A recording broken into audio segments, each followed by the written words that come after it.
It's a great start, but it doesn't necessarily pull in what I believe is one of the most critical things when it comes to being and feeling more effective, which is understanding what is important, what is urgent, and what is significant. The reason that this keeps getting talked about is because this is a problem that so many people are facing. We are bombarded with so many distractions that capture our attention because they are literally designed to do that. Hey everybody, it's Bianca. And it's Emilia. Happy Monday. Happy Monday. Welcome to another episode of Evolve Ventures, where we are helping growth minded humans evolve.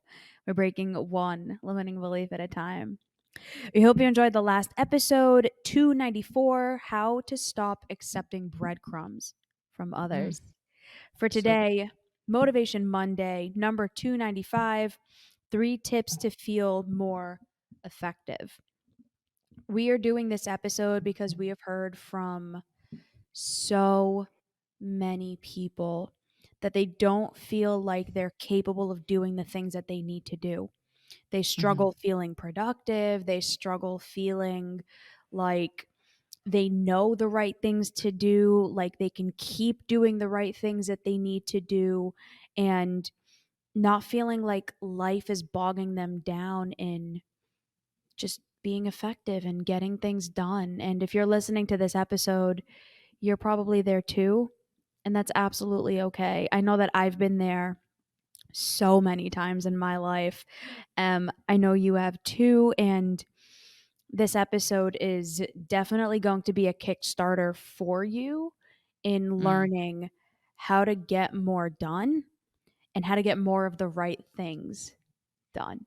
So, M, what would you say, number one, right off the bat, has been one of the biggest things for you to be as effective as you are? Just handling and juggling all of the different duties and responsibilities that you have as a woman and as a human.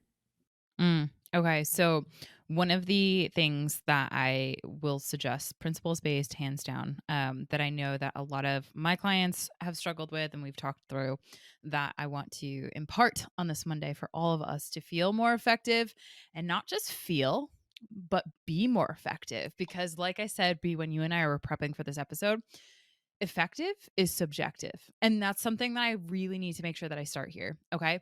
Effectiveness is based on the person who's perceiving what is effective.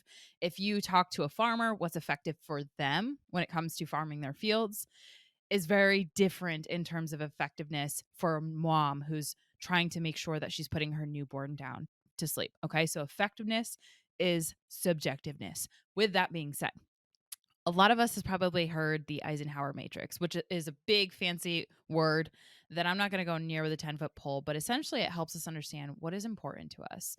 And that is the number one thing that I want to share with all of us. It's a great start, but it doesn't necessarily pull in what I believe is one of the most critical things when it comes to being and feeling more effective, which is understanding what is important, what is urgent, and what is significant, which are the three matrices that always am focusing in on.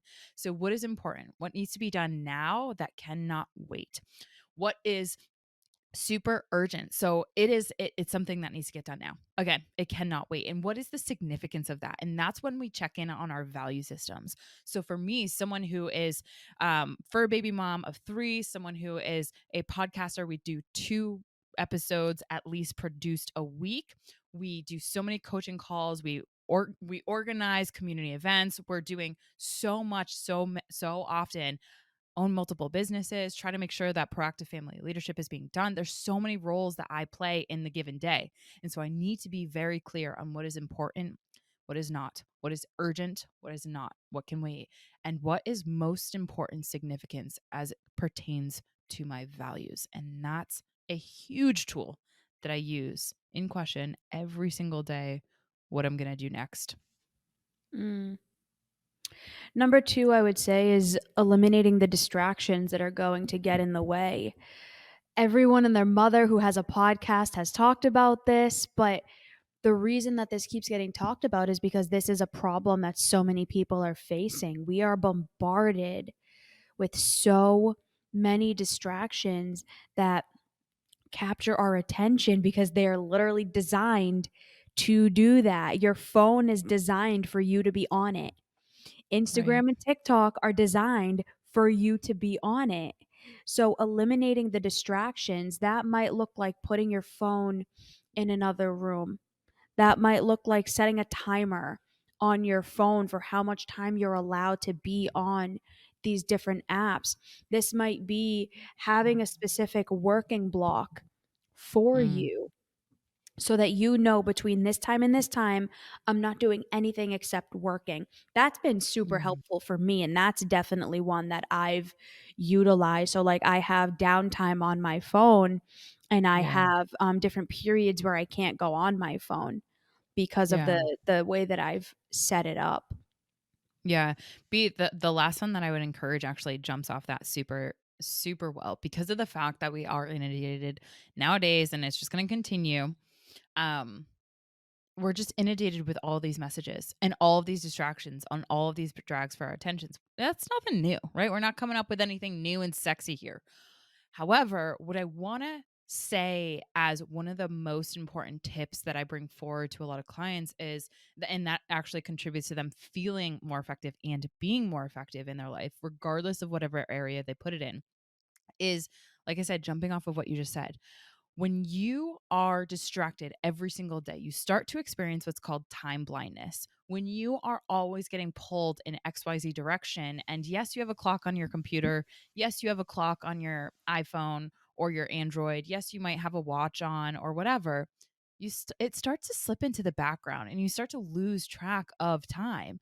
And I know so many people within our evolved community have experienced time blindness, especially with ADHD and ADD on the rise, especially in terms of diagnosis.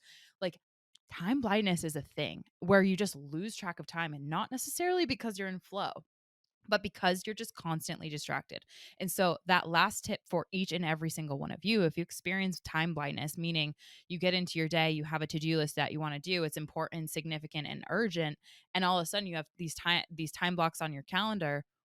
What's it to you to hold yourself accountable to that? That's where literally a timer is so helpful, because as soon as that goes off in your either visual, your audio, or I have haptics on my watch, it literally like shakes you out of whatever time blindness state or the work block that you're in, so that you recognize and start to increase your sensitivity to how much time you're actually spending, or in this case, maybe sinking on TikTok, on whatever, Facebook, whatever it is.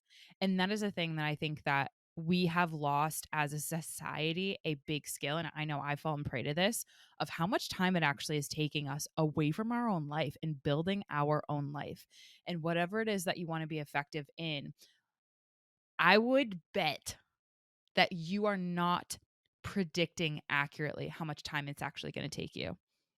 And why I would bet that, I'd put money on it, is because of the fact that we have, as a society, encouraged time blindness, and not from a let's get in our ikigai flow state of productivity kind of place. It's more so let's lose track of time and get lost in our devices, get lost in our work, get lost in whatever it is, and not necessarily from a place of abundance. And the last thing that I'll say on this be that shifts our power much more inwardly when we have when we recognize and we have the ability to know, okay, this is doing my hair today is going to take me 10 minutes, and you actually know that it's going to take you 10 minutes, you have that certainty, you have so much more freedom in your consciousness and in your thoughts to like maybe listen to a podcast, or maybe just honing in that skill is so critical, because then you can judge more effectively how to invest your day. And I think that that is so powerful for anyone who's listening this podcast. Mm, well said. Episode suggestion? Ooh, my episode suggestion 273, Motivation Monday. What can you remove to add to kind Mm. of what you had said, the focal point and distractions? You?